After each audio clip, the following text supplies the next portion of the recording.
बिस्मिल्लाहिर्रहमानिर्रहीम। अस्सलाम वालेकुम नाज़रीन, आप यूट्यूब चैनल देख रहे हैं। मैं इमरान ख़ान हूँ। यानी जब आदमी मुश्किल में होता है या प्रॉब्लम में होता है तो वो कितना फ्लेक्सिबल हो जाता है, लेकिन जैसे ही उसे ताकत मिलती है और जैसे ही उसके बाद इख्तियार आता है तो एकदम वो शख्स जो है, नॉर्मली लोगों का ये रवैया होता है कि वो शख्स साथ ही फ़िरौन बन जाता है, साथ ही वो शख्स जो है वो जालिम बन जाता है। यानी मैंने ये एक दफ़ा नहीं कई दफ़ा देखा है। जैसे ही कोई डिक्टेटर प्रॉब्लम में आता है ना तो उसको जमहूरियत याद आ जाती है, वो अच्छी अच्छी बातें करता है, वो मुज़ाकरात की बातें करता है, वो हुब्बुल वतनी की बातें करता है। लेकिन जैसे ही उसे ताकत मिल जाती है और उसका अच्छा वक्त शुरू होता है या उसे ऐसा लगता है कि अब उसके लिए आसानियाँ हैं तो वो फ़िरौन बन जाता है। हमेशा डिक्टेटर यही करता है। फिर ना सिर्फ वो खुद धमकियाँ लगाता है, वो अपने टाउटों से भी धमकियाँ लगवाता है। अभी हाल ही में टाउटों ने धमकियाँ लगाने का नया सिलसिला शुरू किया है। कोई कुछ कह रहा है, कोई कुछ कह रहा है, ये हो जाएगा, वो हो जाएगा, ऐसे कर देंगे, वैसे कर देंगे जी। पहले तो हार्ड स्टेट थी, अब शदीद हार्ड स्टेट हो जाएगी। क्यों हो जाएगी भाई? हार्ड स्टेट करके आपने कौम का क्या बिगाड़ लिया है? या आपने कौन से झंडे गाड़ लिए हैं हार्ड स्टेट करके, जो अब आप शदीद हार्ड स्टेट करके आप झंडे गाड़ लेंगे? यानी हार्ड स्टेट ने जो किया वो हमने देखा, हमें याद रहेगा सारी ज़िंदगी। ख़वातीन को सड़कों के ऊपर घसीटा गया, बुजुर्ग ख़वातीन के ऊपर तशद्दुद किया गया, बेशुमार घरों की चादर और चार दीवारी का तकद्दुस पामाल किया गया, ख़वातीन और बच्चों को अगवा किया गया सिर्फ आइनी तरामीम के लिए। जबरी गुमशुदगियाँ पाकिस्तान में बढ़ा दी गई, बेशुमार की गई। पार्लिमान पर हमला किया गया, अदलिया और मीडिया को यरगमाल बना लिया गया। और आज एक टिक्कर भी मीडिया अपनी मर्ज़ी से अपने टीवी चैनल पे नहीं चला सकता, अखबारात अपनी मर्ज़ी से एक खबर नहीं लिख सकते। बार बार इंसानों का कत्लेआम किया गया। साबिक वज़ीर आज़म को और उनकी अहलिया को क़ैद तन्हाई में डाल दिया गया। सैकड़ों मुकदमात उन पर बना दिए गए। बहुत सारे शहरियों को गिरफ्तार करने के बाद नंगा किया गया और नंगा करके उन पर तशद्दुद किया गया। लोगों को करंट लगाए गए। जजेस बेचारे इस मुल्क में इंसाफ मांगते फिर रहे हैं। और कितना हार्ड करना है आपने स्टेट को? यानी इसके बाद तो आप चक मारें लोगों को, बस पकड़ के जो जहां से जा रहा हो उसको चक मार लें कि जनाब स्टेट बहुत हार्ड हो चुकी है, अब ये स्टेट सारों को जनाब चक मारेंगे। चक मारो फिर लोकानू, या अपना मुंह जो है उससे ईंट तोड़ के दिखाओ। और कितनी स्टेट को हार्ड करना है आपने? क्या लोगों को जिंदा दरगोर करना है? वो भी करके देख लें। पाकिस्तानी अब डरेंगे नहीं, ना पाकिस्तानी डरने वाले हैं। ये आज इमरान खान साहब की बहनें दोबारा जाएंगी अडियाला जेल के बाहर, क्योंकि आज मुलाकात ना करवाने का दिन है। नॉर्मली ये मुलाकात का दिन होता है अदालती अहकामात के बावजूद, और जजों को भी ना, उन्हें जजों को शर्म आ रही है, ना जजों को गैरत आ रही है, ना जजों को गुस्सा आ रहा है, ना जजों को आइन और कानून याद आ रहा है। और तीन तीन जज जो है फैसला दे रहे हैं, लिख कर दे रहे हैं कि जाओ जाके मुलाकात करो। वो जेलर वो मुलाकात ही नहीं करवाता। वैसे जेलर की तो कोई औकात नहीं है, ये तो वैसे ही इंजीनियर साहब ने जेलर की गेम उठा दी है। औकात तो उस फौजी की है जिसको ऊपर से अहकामात मिलते हैं और वो नहीं मिलने देता। फौजी कर्नल इमरान खान साहब बताते हैं ना कि वो मुलाकात नहीं करने दे रहा। तो अडियाला जेल के बाहर आज फिर धरना होगा। और ये सिर्फ वहाँ पे नहीं होगा। हलीमा खान ने 10,000 लोगों को बुलवाया। उन्होंने कहा जी 10,000 लोग हमारे साथ आए, उन्होंने आवाज़ दी है।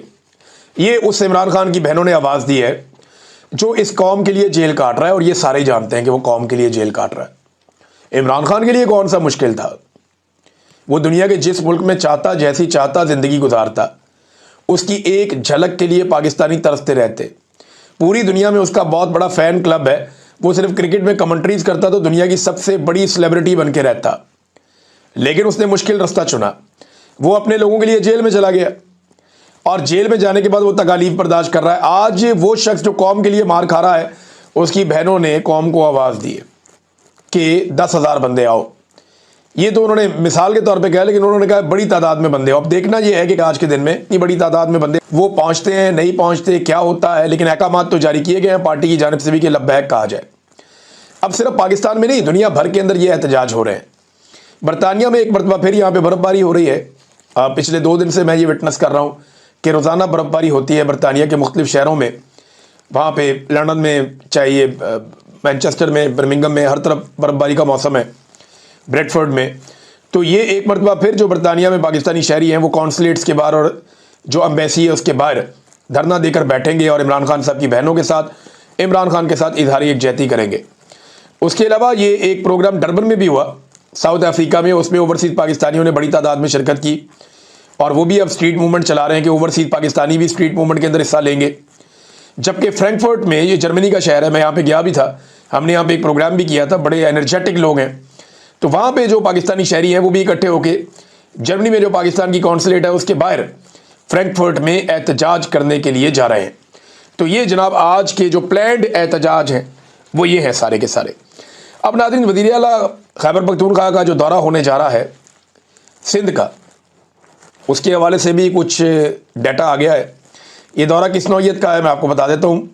ये 9 जनवरी को शुरू होगा, 4 दिन का दौरा है। 9 जनवरी को सुबह 9 बजे वाली फ़्लाइट है और इस्लामाबाद से कराची जाएंगे, और ये 9 बजे से 11 बजे 2 घंटे की फ़्लाइट होती है। 12 बजे से 3 बजे तक इंसाफ हाउस में उनकी मुलाकातें हैं।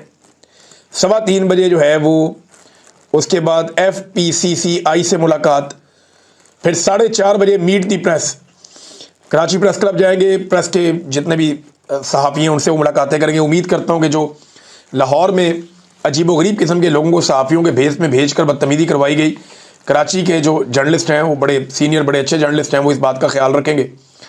दूसरा, 5:45 बजे एक और इवेंट है ज़िला साउथ स्ट्रीट मूवमेंट का। फिर 7:30 बजे ज़िला कोरंगी में जाएंगे, वहाँ पे स्ट्रीट मूवमेंट है। फिर कैदियों से मुलाकात करेंगे रात को, और फिर ज़िला मलीर के अंदर स्ट्रीट मूवमेंट है। अगले दिन ये काफ़िला हैदराबाद की तरफ जाएगा और कराची से हैदराबाद तक के लिए एक रैली निकलेगी सुबह 9:30 बजे, और इसमें मुख्तलिफ लोग इस्तकबाल करेंगे। फिर कोटरी के अंदर एक स्ट्रीट मूवमेंट है, हैदराबाद हाई कोर्ट बार से खिताब है, हैदराबाद प्रेस क्लब के अंदर जाके सहाफ़ियों से खिताब है, फिर स्टेक होल्डर्स राउंड टेबल है, फिर पार्टी इजलास है इंसाफ हाउस हैदराबाद के अंदर, फिर ISF कन्वेंशन है, फिर हैदराबाद में स्ट्रीट मूवमेंट है, फिर सिंध काबीना का इजलास है, और इसके बाद जनाब रात को कराची वापसी है। फिर एतवार को कराची में 11 जनवरी को जो प्रोग्राम है सुबह 11 बजे डिस्ट्रिक्ट सेंट्रल की इनकी एक नशस्त है तमाम अहदेदारों के साथ। फिर ज़िला कैमाड़ी में स्ट्रीट मूवमेंट, ज़िला वेस्ट में स्ट्रीट मूवमेंट, मज़ार कायद पे हाज़िरी और वहाँ पे आवाम से खिताब है। यहाँ पे उम्मीद की जा रही है बड़ी तादाद में लोग आएंगे। 4:30 बजे का वक्त रखा गया है शाम का। 6:30 बजे जो है वो इजलास है दोबारा से, और फिर यूथ विंग स्ट्रीट मोबिलाइजेशन है। फिर ज़िला ईस्ट मीडिया इंट्रैक्शन है, एक और भी मीडिया के साथ इंट्रैक्शन है इनकी। तो ये जनाब एक और दिन है, और फिर जो आखिरी दिन है 12 जनवरी का Sindh high court bar association से खिताब करेंगे और उसके बाद वापस आएंगे। ये बड़ा तगड़ा प्रोग्राम है। इतनी सियासत तो जरदारी ने और बिलावल ने, ये दोनों बाप बेटे ने पिछले कई सालों में नहीं की जितनी सियासत एक दिन के अंदर सिंध में ये सुहेल अफरीदी करने जा रहे हैं। देखिए, जब लोग आपके साथ होते हैं फिर आपके पास बड़ा मार्जिन होता है, फिर आप खुल के पॉलिटिक्स करते हैं। लोग आपके साथ ना हो फिर आपने क्या पॉलिटिक्स करनी है, फिर आपने पॉलिश करनी है। पॉलिटिक्स तो बस बराए नाम ही होती है। नादरीन, ये एक और खबर है, और पाकिस्तान तहरीक इंसाफ के लोग इस पर एहतजाज कर रहे हैं। लोग ये कह रहे हैं कि जो सेनेटर फौजिया अरशद साहिबा है उनका नाम पॉलिटिकल कमेटी में डाल दिया गया। वो कहते हैं ये खातून पाकिस्तान तहरीक इंसाफ को छोड़ गई थी, और ये खातून जो हैं वो PTI को बहुत बुरा भला भी कहा 9 मई के हवाले से इन्होंने। तो अब ये खातून का नाम क्यों डाल दिया गया पॉलिटिकल कमेटी में, और ये फैसले क्यों करेंगी ये जो बल्दियाती इलेक्शन होने जा रहा है इसके हवाले से। अच्छा, अभी कंफर्मेशन तो मेरे पास नहीं है, लेकिन मैंने ये बहुत सारी जगहों पे पढ़ा, सोशल मीडिया पे लोग एहतजाज कर रहे हैं। अब देखिए ना, ये मैं ये नहीं कह रहा कि इनको लगाएं या ना लगाएं, वो पार्टी का अपना इनका फैसला, लगाना लगाएं, नहीं लगाना ना लगाएं। लेकिन मैं एक चीज़ पे गौर करता हूँ कि अगर जरदारी या नवाज शरीफ कोई फैसला करें ना किसी बंदे या बंदी के बारे में, अपनी पार्टी का ओहदा, हुकूमत का ओहदा, कुछ भी, तो कोई तनकीद नहीं होती, उन पर पूछता ही कोई नहीं है, क्योंकि उन्होंने अपनी पॉलिटिकल पार्टीज़ में ना तो शऊर दिया और ना ही आज़ादी दी, ना सियासी शऊर ना सियासी आज़ादी। जो दिल करता है करो। PTI में कम से कम ये है कि लोग सवाल पूछते हैं, इसको क्यों लगाया, उसको क्यों लगाया। PTI के लोग उस्मान बुज़दार पे तनकीद करते रहे और खुलकर करते रहे और बहुत देर तक करते रहे, और इमरान खान साहब को बड़ी मुखालफत का सामना करना पड़ा उस्मान बुज़दार वाले फैसले पे, गंडापुर वाले फैसले पे। हालांकि गंडापुर का फैसला बहुत अच्छा था, लेकिन गंडापुर साहब कॉम्प्रोमाइज़ हो गए, या उन्होंने एक नया तरीका सोच लिया कि मैं ये वाले तरीके से करूँगा चीज़ें तो ठीक हो जाएगी। इमरान खान साहब के बजाय उन्होंने सोचा कि वो ज़्यादा बेहतर सोच सकते हैं, ज़्यादा अच्छे आइडियाज़ हैं उनके पास। वो इमरान खान को समझना शुरू हो गए थे कि शायद इमरान खान की सोच में कोई कमी है और मैं इमरान खान को खुद बाहर निकालूंगा। तो इमरान खान साहब के लिए पूरी दुनिया में आवाज़ उठ रही है, बैनुल-अक़वामी सतह पर रोला पड़ गया है, और मैं कुछ चीज़ें आपके सामने रखता हूँ अभी। नंबर 1 तो ये है कि 40 से ज़ायद मुमताज़ आलमी माहिरीन तालीम जो हैं, और उनके अलावा अवामी दानिश्वरों ने और ह्यूमन राइट्स एक्टिविस्ट انہوں نے امریکہ، یورپی یونین اور دولت مشترکہ اور OIC کے نام ایک خط لکھا ہے. یعنی یہ دنیا بھر کے اندر خط لکھا جا رہا ہے. امریکہ کے نام بھی لکھا ہے، یورپی یونین کے نام بھی لکھا ہے، دولت مشترکہ کے نام بھی لکھا ہے، اور OIC کے نام بھی یہ خط لکھا گیا ہے. اقوام متحدہ کو بھی اس میں جو ہے وہ مخاطب کیا گیا ہے. عمران خان کو طبی سہولیات فراہم کی جائیں، عمران خان صاحب کے خاندان اور ڈاکٹرز تک رسائی دی جائے، اور سیاسی بنیاد پر جو ان کی قید ہے اس سے ان کو رہائی دی جائے. اب یہ عالمی سطح کے بہت سارے لوگ ہیں، 40 سے زائد لوگ ہیں، اور یہ بڑے با اثر لوگ ہیں دنیا میں. ہیومن رائٹس کے حوالے سے ان کی خدمات ہیں اور ان کی خدمات کا اعتراف بھی کیا جاتا ہے. تو یہ ایک ڈیولپمنٹ ہے. اب زیادہ ڈیٹیل میں اس کی نہیں جاتا، بس آپ یہ سمجھیں کہ دنیا میں بڑی تیزی سے عمران خان کے لیے آواز اٹھنا شروع ہو گئی ہے، اور یہ کامیابی ہے عمران خان صاحب کے بیٹوں کی، ان کی بہنوں کی، کیونکہ وہ کنٹینیوسلی انگیجمنٹ کر رہے ہیں، اور اوورسیز پاکستانیوں کا بھی اس میں ایک حصہ ہے. دیکھیں، یہ جو اوورسیز پاکستانیوں سے نفرت کرتے ہیں نا سب لوگ، خاص طور پہ پاکستان کی ملٹری اسٹیبلشمنٹ اور پاکستان کا جو موجودہ رجیم ہے، یہ نفرت اسی لیے کرتے ہیں کہ اوورسیز پاکستانی ہر جگہ پہ عمران خان صاحب کی بات کرتے ہیں اور ہر جگہ پہ ظلم اور زیادتی کے خلاف بات کرتے ہیں. دیکھیں، اب یہ ایک میٹنگ ہو رہی تھی، اور یہ جنیوا کے اندر سمٹ ہو رہا ہے for human rights and democracy کے اوپر، انسانی حقوق اور جمہوریت کے لیے.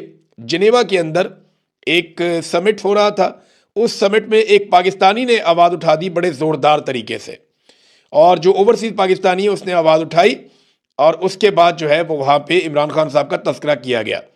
Political imprisonment of Imran Khan mentioned in Geneva after an overseas Pakistani shouted that don't forget about Imran Khan, کہ آپ عمران خان کو نہیں بھول سکتے، یا عمران خان کو مت بھولیے، یا ان کا نام لینا مت بھولیے.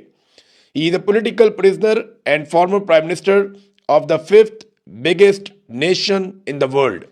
کہ وہ دنیا کی 5ویں بڑی قوم کا ایک لیڈر ہے اور سابقہ پرائم منسٹر ہے، آپ اسے نہیں بھول سکتے.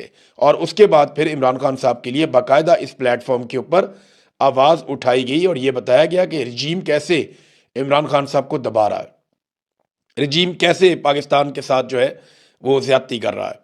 اب یہ پاکستانی ڈاکٹر ہے سبرینا، جنہوں نے یہ ہائی لائٹ کیا معاملہ، انہوں نے آواز اٹھائی.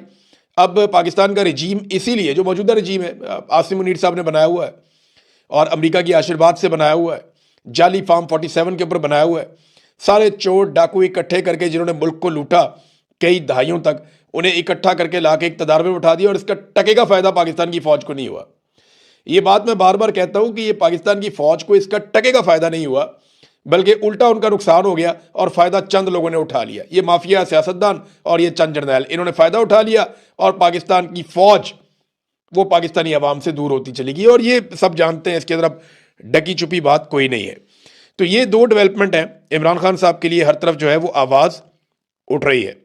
ناظرین، سیاستدانوں میں سب سے لمبی جیل جو ہے وہ جاوید ہاشمی صاحب نے لگاتار کاٹی ہے، اور مشکل ترین جیل کاٹی ہے.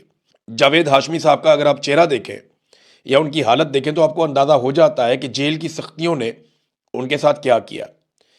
زعیم حسین قادری صاحب، یہ مرحوم انتقال فرما گئے ہیں، میرے بڑے اچھے دوست تھے، بڑے شاندار انسان تھے اور بڑے بہادر انسان تھے. زعیم قادری نے بڑی قربانیاں دی نواز شریف کے لیے، جمہوریت کے لیے، اور مشکل وقت میں نواز شریف کے ساتھ کھڑے ہوئے.